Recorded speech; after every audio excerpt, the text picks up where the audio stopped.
Anyone can make you laugh, but Robin Williams? He could make you laugh so hard you'd forget every problem you walked in with. Now, I must ask you, this might be too personal, but 8 inches. Did you give the funniest acceptance speech I ever What Jack is trying to say here is he's so happy to be here he could drop a log, really. Maybe it was a movie your parents loved. Maybe it was an old interview YouTube randomly recommended at 2 in the morning. Or maybe you honestly can't remember where you first saw him. You just remember laughing. And not the polite kind, I mean the kind where you're still laughing at the last joke while he's already halfway through the next one. That's what made Robin different. Hollywood has always had funny people, great comedians, brilliant actors, people with perfect timing. Robin wasn't trying to beat any of them. He was playing a completely different game. It almost felt like his brain was moving faster than words could keep up. One impression, another voice, a random character. Then somehow, he'd turn all of it into something nobody else could have imagined. You didn't watch Robin Williams. You tried to keep up with him. And honestly, that's still true today. Because more than a decade later, people aren't just watching old Robin Williams clips. They're reliving a feeling that's getting harder and harder to find. So let's go back for a few minutes. Not to remember the day we lost him, but to remember why, every time he walked into a room, you already knew something unforgettable was about to happen. She also had a wonderful sight gag we can't do here where she cuts a rubber band in half and goes, that was Yeah, that's delightful. Yeah, that's the one that drives my father like, that's it, thank you, I'm leaving. I'm not telling you where I'm going. Oh, Mom, you're gonna do this. Oh, no. Somebody was saying that your mom, is in an exercise video. Is that true? Yeah, it is, and it's... How did this come about? I don't know. I guess she didn't take the check I gave her. And... Mama, please. Here's all the residuals from Mork and Mindy, please. Have you seen it? No, not yet, but... Oh, this is going to be another one of those things where... Oh, no, yes. There's your mom going like... Mama, no! The first day on the set, I came to visit. He prepared for the scene by doing this kind of... Rah! Rah! And I was backstage and went... Me. And he got... Who did that? Who did that? Went, it's me, Mr. Pacino. Nice to meet you. And went, oh, hey, Robin, it's you. Okay, we'll start. Let's do this. Now, I must ask you, this might be too personal, but 8 inches. Here's the funny part. Robin didn't need a punchline. Most comedians spend their careers building toward one big laugh. Robin treated every single sentence like it could be the punchline. And before we jump into this next moment, if you're into stories about the funniest, greatest, and most unforgettable people in entertainment, make sure you're subscribed to Daddy Comedian. We've got a lot more legends to look back on. Now, watch the people sitting beside him. Seriously, forget Robin for a second. Look at everyone else. There's always a moment where they stop trying to stay professional and just start laughing like everyone watching at home. So you can get attacked by a variety of different people, but it was very freeing to do that knowing that right over there's the plaza and you're going, Ivana! Take it down, baby! Those of you right now feel like this is a telethon on mushrooms. Enjoy. We've raised over $1.5 million. I still have some images running through my mind. Jack talking about oysters have enemies. Man, you say and even Buddha would go, what are you on? Yeah, it seems to work. Magníficos, ¿qué pasó? ¿Todo bien?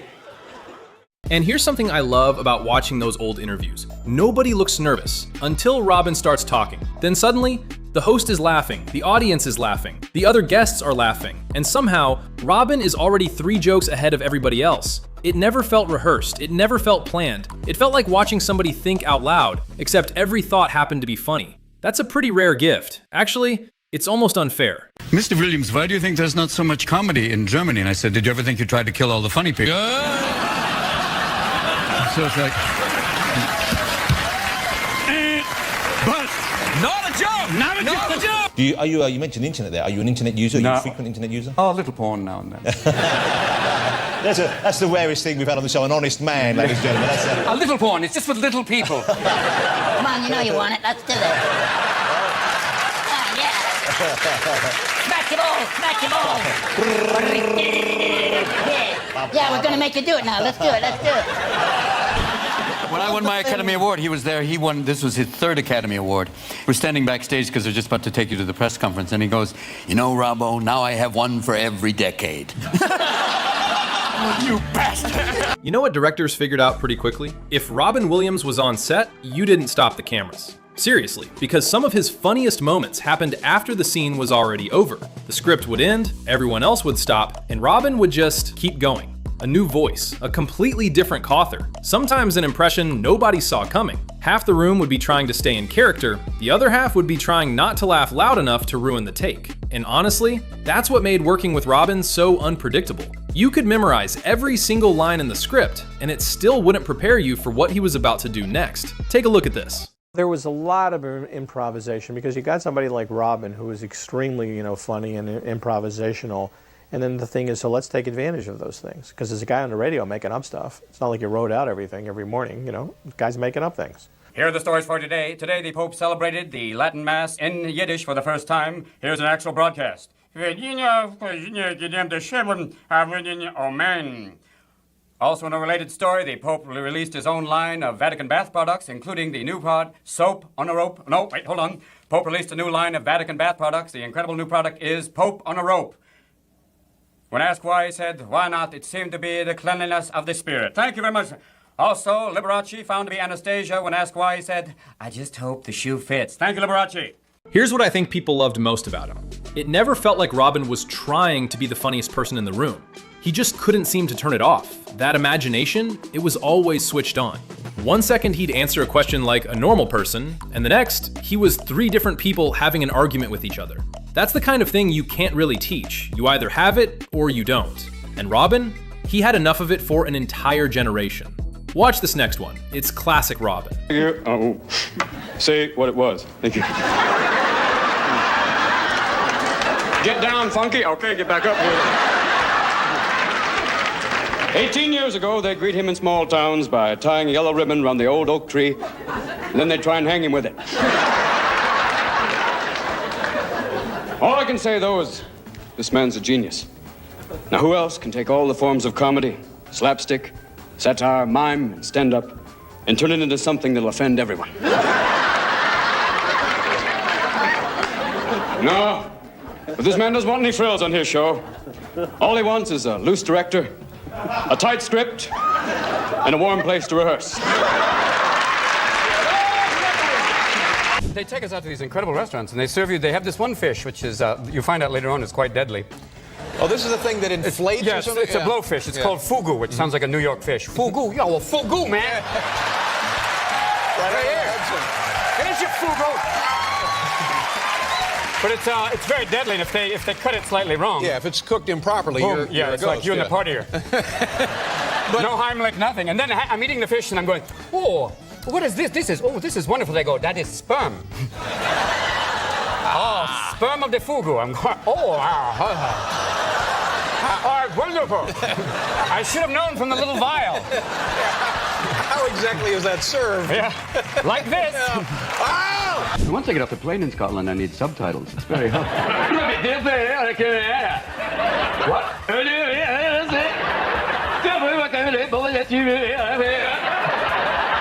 So you had, say hello to my little friend. A line heard in bedrooms all around the world. Sad but true. A lot of people think Scarface was a little over the top, but anybody who's ever done A Pound of Peruvian Blow knows that is a documentary. Yes, indeed. Yeah, baby. You got Donnie Brasco, forget about it. You got Injustice for All, the present administration going, I'm out of order, you're out of order. And then, what about hoo-ha? What are you, foghorn, leghorn? What's that? Hoo-ha! That's not even a phrase.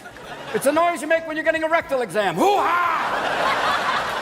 One of the most annoying catchphrases of all time, and yet you got an Oscar for it. Forget that. You want the bones of an elephant man? I don't know. They're sitting in your house out in Encino. I don't understand that. No, it's the way I am.